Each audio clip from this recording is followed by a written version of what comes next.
इसके लिए हर तरीके से अब लड़ाई लड़ेंगे। न्याय दो या फांसी दो। सोचिए, आपने किसी सरकारी नौकरी के लिए सालों तक पढ़ाई की, कई बार एग्जाम दिया, इनमें से कई बार एग्जाम टला भी, जिसके बाद रिजल्ट का इंतजार किया, तब जाकर आखिरकार सिलेक्शन हुआ और नौकरी भी मिल गई। लेकिन तभी किसी दूसरे एग्जाम में धांधली के आरोप सामने आए, स्टूडेंट्स ने प्रोटेस्ट किया। उसी समय सरकार ने यह कह दिया कि परीक्षा ही रद्द कर दी गई है। झारखंड में इस वक्त हजारों अभ्यर्थियों के सामने कुछ ऐसे ही सवाल खड़े हैं। जेएसएससी सीजीएल समेत भर्ती एग्जाम्स में कथित गड़बड़ियों के बाद झारखंड सरकार ने 44 यानी 44 भर्ती परीक्षाओं की सूची जारी की है। ये सभी एग्जाम सब रद्द कर दिए गए हैं।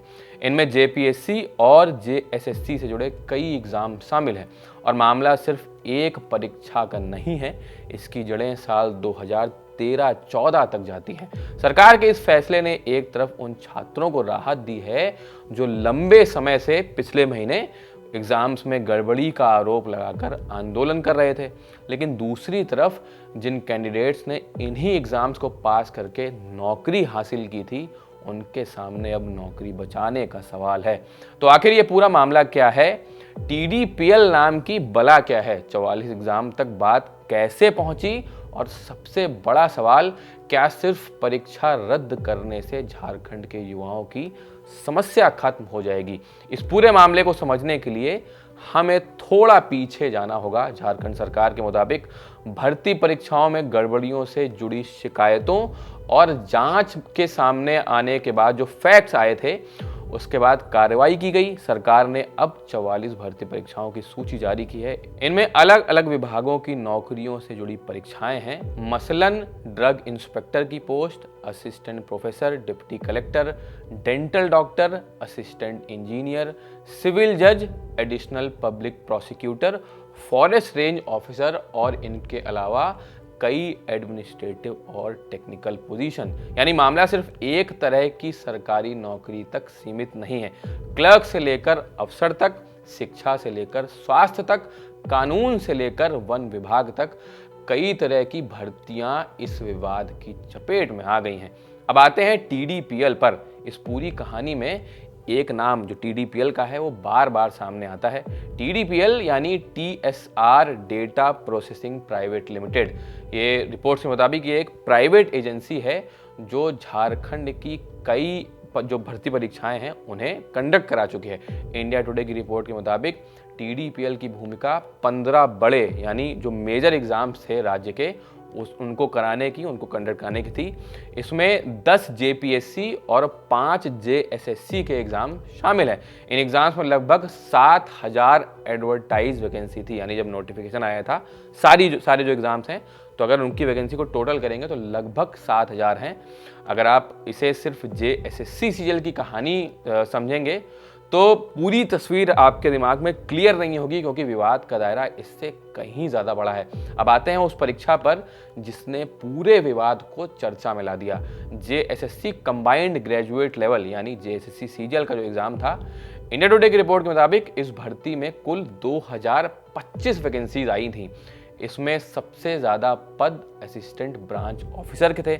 इसके अलावा junior secretariat assistant, block supply chain officer, block welfare officer, circle inspector cum kanungo, labour enforcement officer और प्लानिंग असिस्टेंट जैसे पद शामिल थे। लेकिन यहाँ एक और बड़ा नंबर है। इस रिक्रूटमेंट से करीब 1975 यानी 1975 कैंडिडेट्स को अपॉइंटमेंट मिल चुका था और अब इस परीक्षा के रद्द होने के बाद उन्हीं कैंडिडेट्स की नौकरी पर सवाल खड़ा हो गया है जो सिलेक्ट हो गए थे।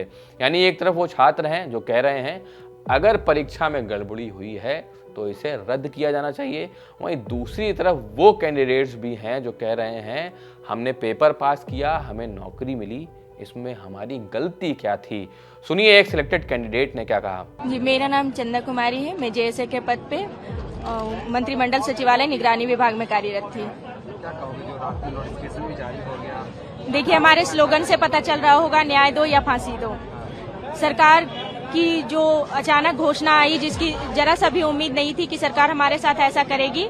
कुछ रिपोर्ट्स के मुताबिक करीब 2000 सक्सेसफुल कैंडिडेट्स इस फैसले के खिलाफ प्रदर्शन कर रहे हैं, जो कि आज यानी 19 अगस्त को जो मिनिस्ट्री का घेराव किया गया झारखंड में, वो आयोजित किया गया।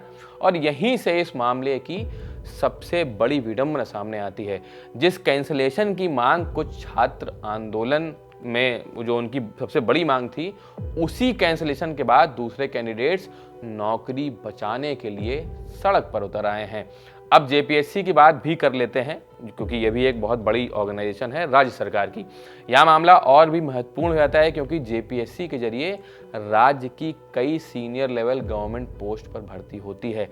इंडिया टुडे के मुताबिक 14वां जेपीएससी जो था, कंबाइंड सिविल सर्विसेज रिक्रूटमेंट होता था, जो हुआ है मतलब, उसमें 103 पोस्ट के लिए वैकेंसी आई थी।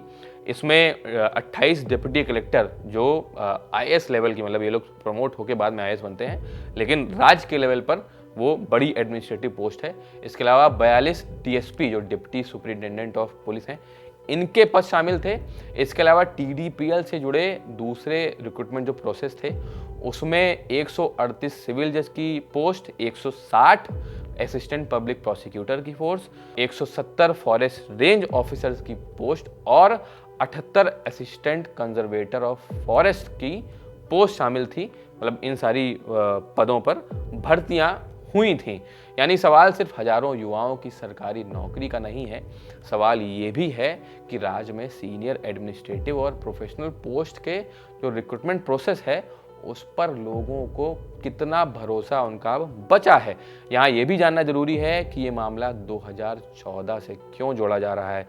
दरअसल पिछले करीब 12 सालों में जिन रिक्रूटमेंट एग्जामिनेशन में टीडीपीएल की भूमिका रही, उनमें गड़बड़ी की बातें सामने आई। मीडिया रिपोर्ट्स के मुताबिक सरकार ने पुराने एग्जाम्स को उनकी भी स्क्रूटनी के दायरे में रखा है और सीआईडी इन्वेस्टिगेशन में जो तथ्य सामने आए थे, उसी के आधार पर कार्रवाई की जा रही है।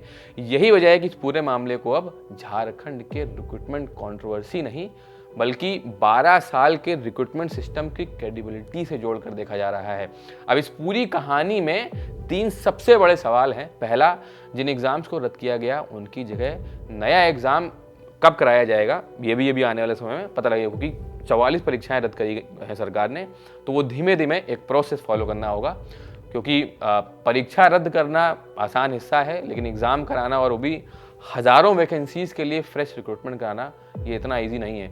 उसके बाद आपने एग्ज़ाम तो करा दिया, फिर रिज़ल्ट की बारी आएगी, डॉक्यूमेंट वेरिफिकेशन भी होता है, फिर अपॉइंटमेंट, और इस पूरी जो प्रक्रिया है काफ़ी लंबी चलती है।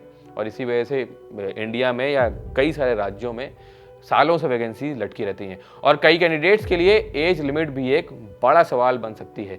दूसरा सवाल है सबसे बड़ा कि क्या 2014 से अब तक की जो सभी संदिग्ध रिक्रूटमेंट जो भी एग्जाम्स हैं, उनकी निष्पक्ष जांच होगी। अगर इरेगुलरिटी हुई है तो जिम्मेदार कौन है? पेपर लीक हुआ, सिलेक्शन प्रोसेस में गड़बड़ी हुई, डेटा प्रोसेसिंग में समस्या थी, या कोई और प्रोसीजरल फेलियर? इन सवालों के जवाब जांच से ही सामने आएंगे।